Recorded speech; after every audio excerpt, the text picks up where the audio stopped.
ভারতবর্ষ মুসলমানরা শ বৎসর তারা শাসন করেছেন, কিন্তু সেখানে কোনো অশান্তি ছিল না। মুসলমানরা সংখ্যা লঘিষ্ঠ ছিলেন, তারপরেও তাদের শাসন শতাব্দীর পর শতাব্দী ভারতবর্ষের আপামর জনগণ মেনে নিয়ে তারা আনন্দিত। কিছু গাদ্দার, কিছু বিশ্বাসঘাতক ভারতবর্ষের এই শান্তিকে তছনছ করে দিয়েছে, যার কুফল 190 বছর এই জাতিকে ভোগ করতে হয়েছে। তারপরেও স্বাধীনতা পেয়েও আমরা স্বাধীনতা পেলাম না। এরপরে আবার আমরা স্বাধীন হলাম, তার স্বাদ ভোগ করতে পারলাম না। বঞ্চিত এই জাতিকে এখন জাগতেই হবে। অধিকার কেউ গড়ে এনে দিবে না, লড়াই করে আদায় করতে হবে। এবং আমরা চাই প্রত্যেকটি নাগরিক তার ন্যায্য অধিকার পাক। এখানে কোনো রাজনৈতিক জমিদারি আমরা বরদাস্ত করব না। রাজনীতিবিদরা হবেন জাতির স্রেফ সেবক, এর বাইরে তাদের কোনো পরিচয় নেই। রাজনীতিবিদরা কখনো দেশের মালিকানা দাবি করতে পারবেন না। যারা এই মালিকানা দাবি করেছেন, যুগে যুগে তারা চরমভাবে অপদস্থ হয়েছেন। যারা এই দেশের মানুষকে নিজেদের প্রজা মনে করেছেন, আল্লাহ তাদের সম্মান উঠিয়ে নিয়েছেন। আর যারা মানবতাকে সম্মান করেছে, শ্রদ্ধা করেছে, আল্লাহ তাআলা তাদের সম্মান বৃদ্ধি করে দিয়েছে, তাদের শক্তিকে সংহত করেছে। আল্লাহর সাহায্য তাদের পিছনে এসেছে। আমরা আল্লাহর সেই সাহায্যের প্রত্যাশী। এমন একটা জাতি আল্লাহ তাআলা আগামী দিনে আমাদেরকে গড়ার তৌফিক দিন, যেখানে মানুষে মানুষে কোনো ভেদাভেদ থাকবে না। প্রত্যেকটি মানুষ তার দেশের পরিচয় দিয়ে দেশে এবং প্রবাসে, বিশ্বে সকল জায়গায় গর্ববোধ করবে। এমন একটি জাতি গড়ার জন্য, এই জাতি গড়ার যারা কারিগর, আল্লাহ তাআলা তাদেরকে হুঁশ জ্ঞান দিন, দায়িত্ববোধ তাদের মধ্যে জাগ্রত করে দিন, এবং তারা যেন সত্যকে ধারণ করে সামনের দিকে এগিয়ে যেতে পারে। আল্লাহ তাদেরকে সাহায্য করুন। আজকে যে সাংবাদিক বন্ধুরা এখানে উপস্থিত আছেন, তারাও তো বিগত বৎসরগুলোতে তাদের কলম মুক্ত ছিল না এবং মুখ খোলা ছিল না।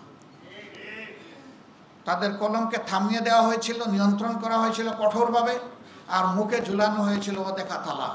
5 তারিখের গণঅভ্যুত্থানের পর, ছাত্র জনতার গণবিপ্লবের পর আলহামদুলিল্লাহ হাতও মুক্ত হয়েছে, মুখের তালাও খুলেছে।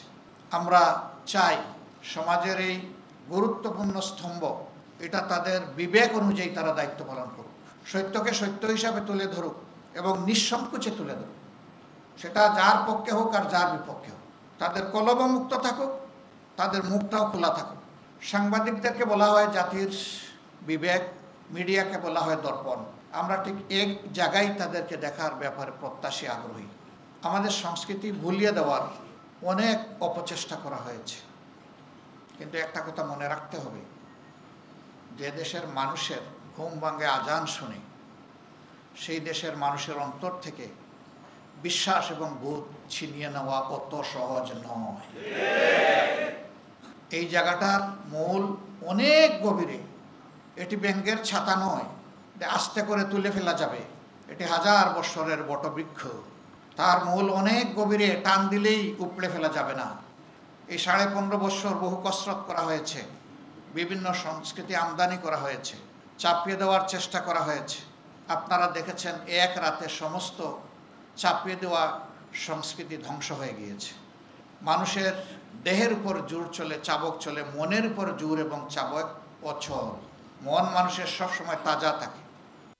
কোনো স্বৈর শাসকের লাল চক্ষু যেন তাদের কলমকে থামায় দিতে না পারে, তাদের কণ্ঠকে যেন স্তব্ধ করতে না পারে।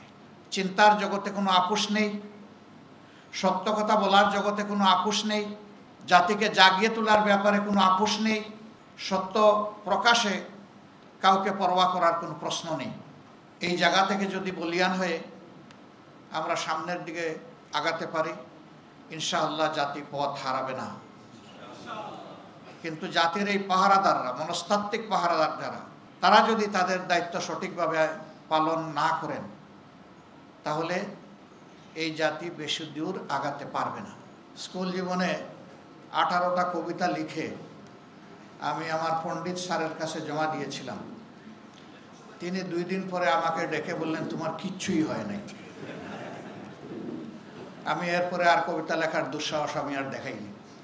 এখন যারা শক্ত হাতে, কোমল হৃদয়ে জাতিকে জাগানিয়া কলম পরিচালনা করেন, আজকে তাদের মেলায় আমার আগমন। আমি স্যারকে আবারও স্মরণ করছি। বিশ্বাস জাতির মেরুদণ্ড, বলা হয় শিক্ষা জাতির মেরুদণ্ড, আর শিক্ষার মা হচ্ছে বিশ্বাস। যার বিশ্বাস যেমন হবে সেই ব্যক্তি কিংবা জাতির কার্যকলাপ সেইভাবেই পরিচালিত হবে। বিশ্বাসের প্রকাশ হচ্ছে সংস্কৃতি।